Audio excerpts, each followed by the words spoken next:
Have you ever been given a suggestion when entering a new relationship that sounded like that?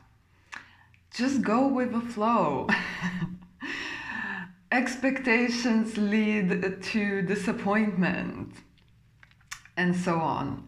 And while I agree that certain expectations can lead you to disappointment, for sure, also, there are expectations that are healthy to have in a healthy relationship.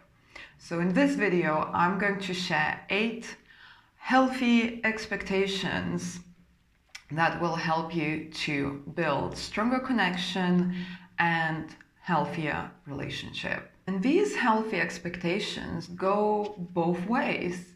So it's not just one partner who is expected to provide all this, it goes both ways.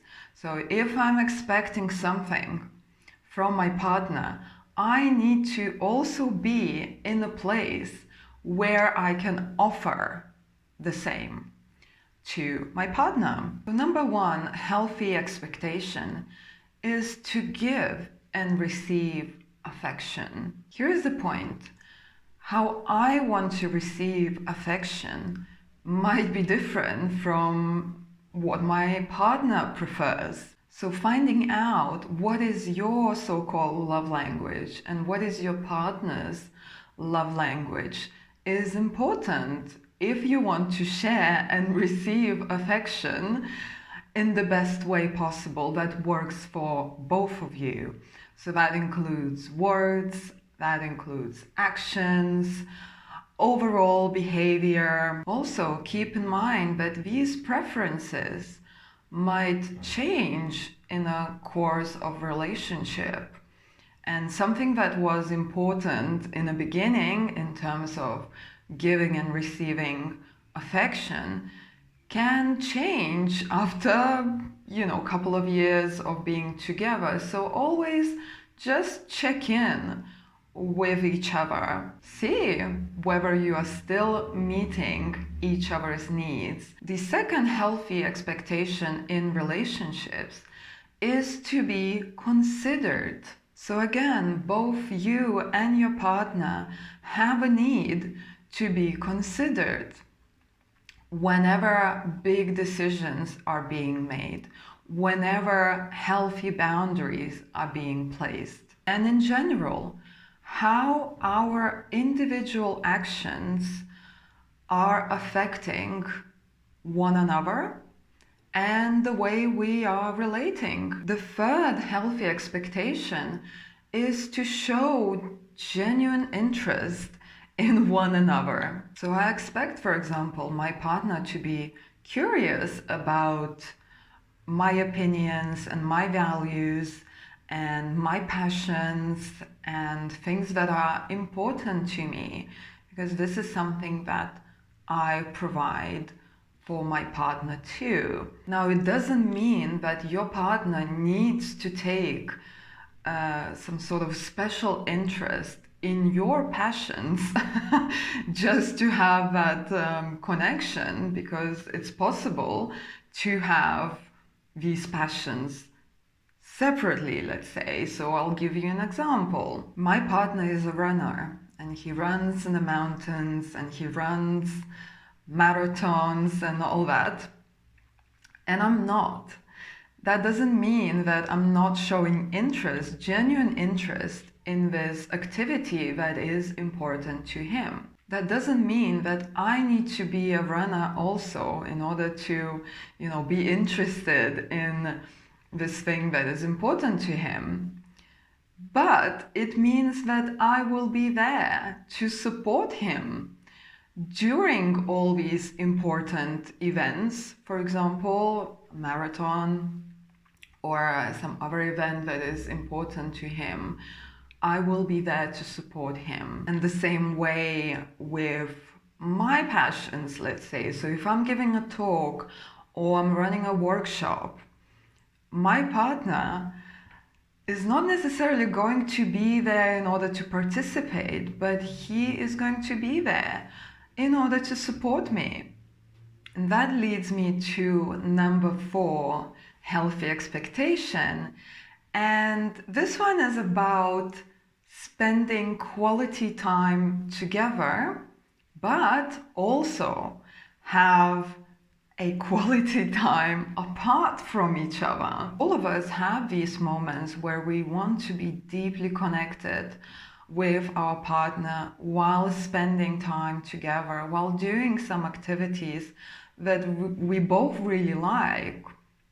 Okay, but at the same time, we all have these moments when we need our own space, when we need, for example, some time to process something alone, in solitude, something that we don't need another person to be there for us at that particular moment. For example, visiting a family, or a friend that is not a common friend, or doing some activities that really doesn't interest your partner. So there is no point in dragging him in just to sort of stand by.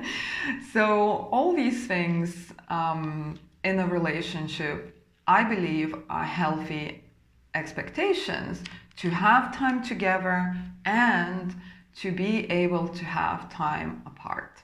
So number 5, healthy expectation is simple, is to be faithful to each other if that was an original agreement. I don't think I need to explain this any further.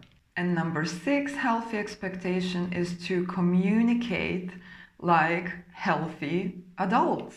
If we are in a conflict, and yes, healthy relationships also have conflicts, the difference is how we deal with them. When we're having a disagreement or some kind of conflict, we communicate without name calling, without kicking below the belt, without bringing all kind of irrelevant arguments, without using threats or some kind of emotional manipulation. In general, just seeing the conflict as a gateway to growth, individual and as a couple, after the repair of the conflict.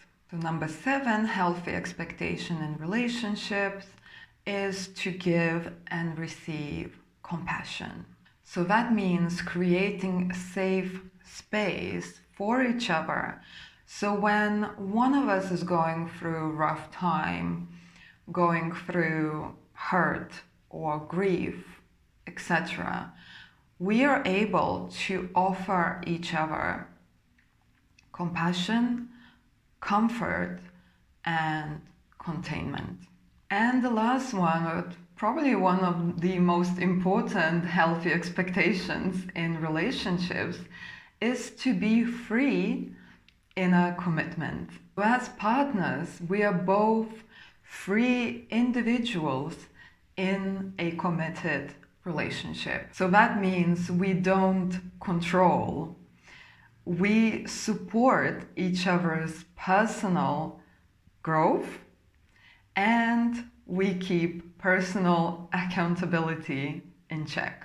So why having healthy expectations in relationships important is because it allows you to really assess how this relationship is going. It allows you to really ground this relationship as not just keep it somewhere floating and going with the flow and, not having any expectations. But believe me, we all do have expectations in our subconscious mind because they kind of stem from traumatized parts of us. And so bringing that awareness about healthy expectations in relationships actually can allow you to ground your relationship and to assess it through a different lens. So I hope this information brought you value, and if so, you know what to do. And I'm also really curious about what healthy expectations you have placed in your relationships and how is that working out for you. So please share in the comments. And if there is any questions that you have about what I've just shared in this video, also please just let me know. I'll be happy to answer them.